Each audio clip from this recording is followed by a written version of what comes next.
Ladies and gentlemen, welcome back Alex Nuttall, Barry Springwater, Oro-Medonte. Here he is.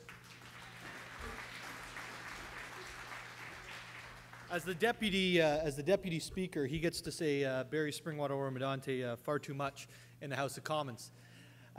Before we proceed, if anybody's leaving at 5 o'clock, I'll remind you again at the end. Please, when you go out of the parking lot, it's been requested by the police department, when you get to Ann Street, don't try to make a left turn, make a right turn. I'm sure your GPSs will help you get to where you need to be, but they've requested that so that we don't have any large backup of traffic. And I'm actually excited they've asked us to do that because it means we have a really good crowd here today. So.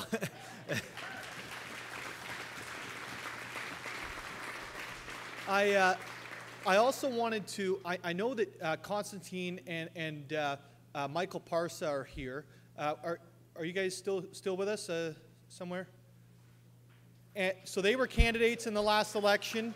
Didn't get to join us. I hope they will in the future. So thank you guys for joining us today. So our final speaker, who's about to join us on stage here, I have the honor to introduce Maxime Bernier, and I sit on the same committee, industry committee. He gets to be the good guy on committee. I have to be the bad guy on committee. But we get to work really hard together. And along with all of our colleagues have been trying to draw attention to things like a $1 billion bail of Bombardier that's not having any oversight from your elected members of parliament, from your board of directors, if you will, for Canada. So Maxime has been the Minister of Industry, and he's served as a member of parliament since 2006, and he represents the riding of Beauce. So I would like to introduce a friend and another one of our giants of the Conservative Party here today, Maxime Bernier.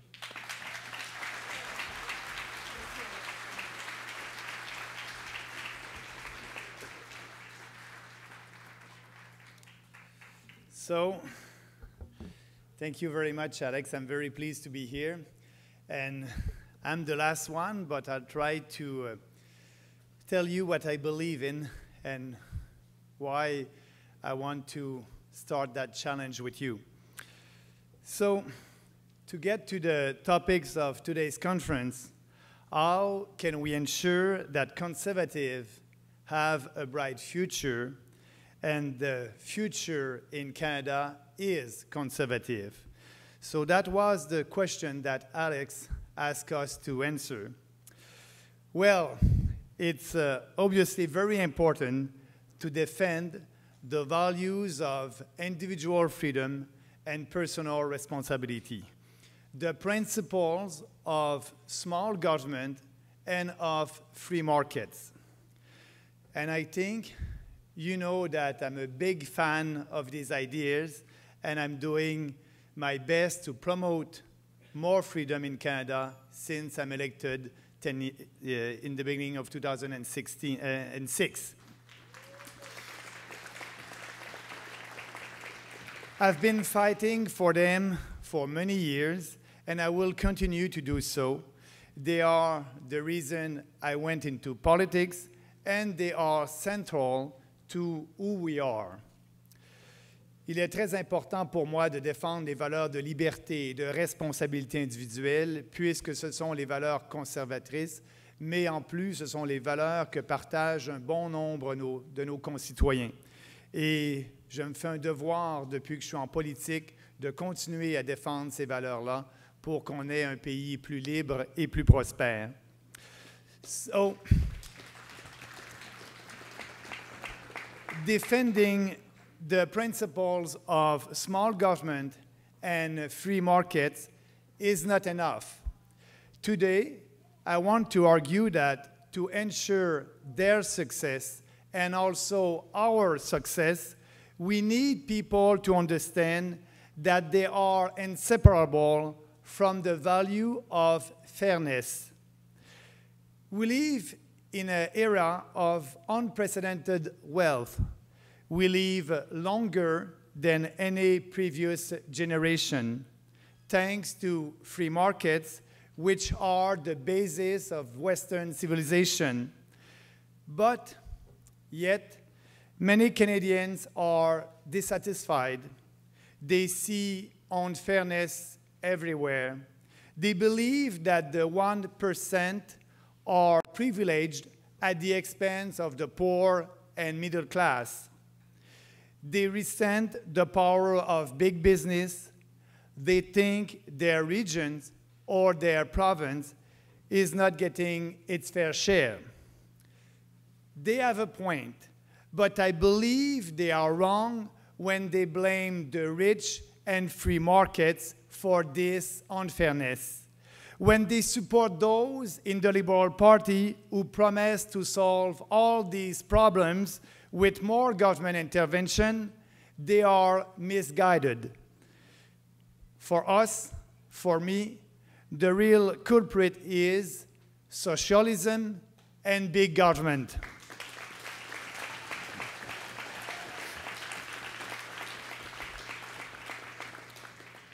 Governments in Canada that take and spend 42% of what Canadians earn.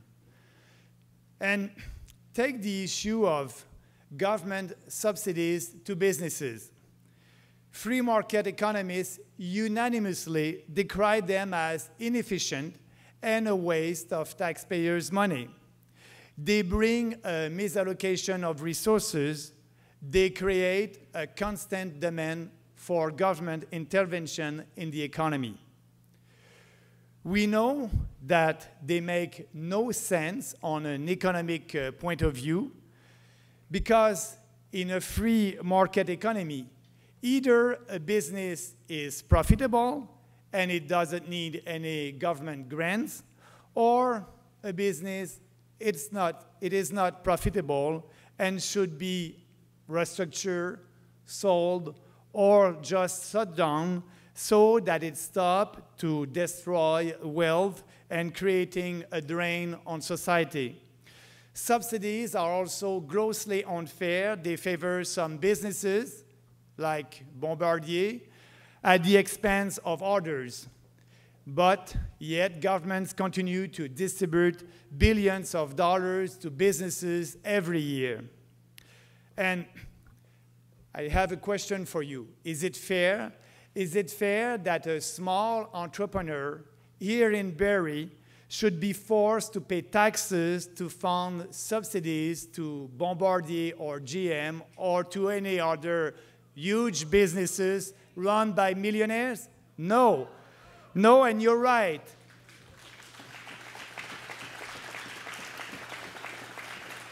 Is it fair?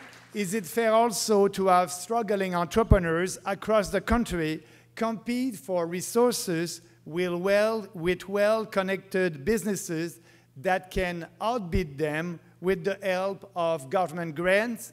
No, it is not fair. And again, it's not because of freedom that happened. It's because of big government. It's because of fat and interventionist government. And we have another example that will come this week. As you know, the Trudeau government this week will unveil its first budget. Its deficit could be as big as $30 billion.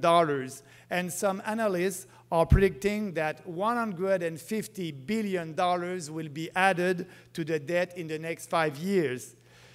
So the Liberal government, they think that it has to spend more money on infrastructure to stimulate the economy. But we are not in a recession. For me, Trudeau's economic policy, it's very simple. It is, if we are in a recession, spend, and if we are not in a recession, spend until we are.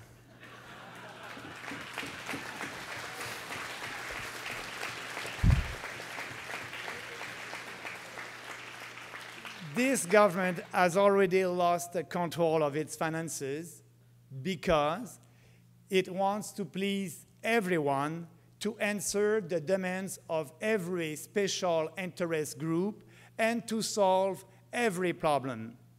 But Who will have to pay for this? Young Canadians, of course. Is it fair to burden them with this irresponsible spending when they won't receive any benefit from it? No. You know, that's the big government. A big government and a big liberal government is fundamentally unfair, because big government means a government that taxes more, that spends more, gets deeper into debt, and regulates more. It's a government that forces consumers to pay more for goods and services by protecting industries from competition and creating barriers to trade. Is that fair? It's a government that forces citizens to be content with inefficient public services by preventing private alternatives to emerge. Is that fair? It's a government that crushes the dreams of young entrepreneurs by creating barriers and making capital scarce. Is that fair? No, you're right. It is not fair. And the more a government pretends to solve problems with reckless policies, the more injustice, inequity, and unfairness it creates. But the defenders of big governments keep saying that we need more government programs and more government spending to help the poor because they are being treated unfairly in a free economy. But we know that that is completely nonsense. Hundreds of millions of people, the poorest people of the world, have been left out poverty in China, in India, and in other third world countries in recent decades because they have less government and more freedom. It is not because they have a huge government. It's because they have a government that gives freedom to people, a government like we used to have here in Canada before Trudeau has been elected.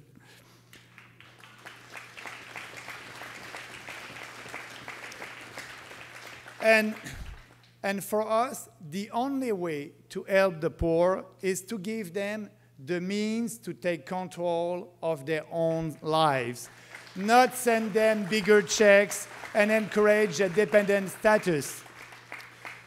Those who claim that the way to help the poor is through bigger government are completely misguided. A big government hurts the poor by slowing down economic growth and wealth creation, and it is not fair. A big government reduces opportunities for the poor by killing job creation with excessive taxes and regulation, and it is not fair. A big government creates poverty traps and treats the poor in a paternalistic way instead of encouraging everyone to be responsible citizens. It is not fair.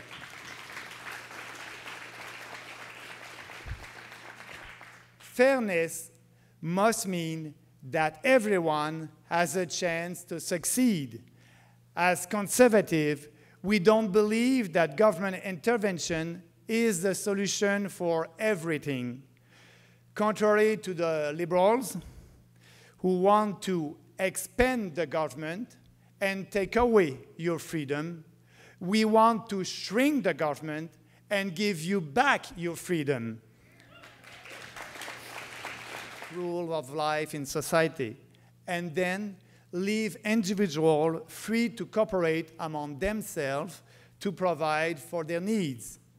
More government spending, more government regulating is not the answer to our social and economic challenges. The task is not to reinvent the government. The task is to limit government. And government should not intervene to solve each and every problem on the road to a utopian and unrealistic vision of society. We want smaller government because ultimately we believe in individual freedom and personal responsibility.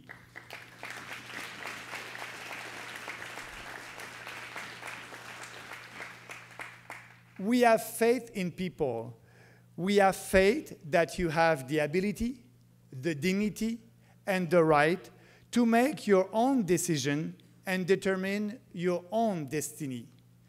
In other words, a smaller government is a lofty endeavor. It's a powerful message. We should proudly claim the moral high ground when it's come to offering our vision of a just and equitable society.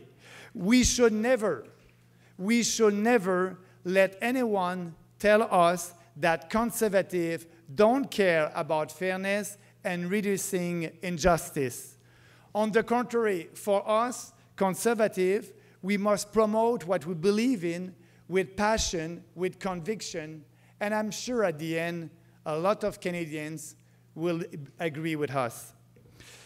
And they are only way to offer a fair deal to all Canadians, to all sectors of the economy, and to all regions of our country, is to promote a limit government, a government that would respect individual freedom and personal responsibility.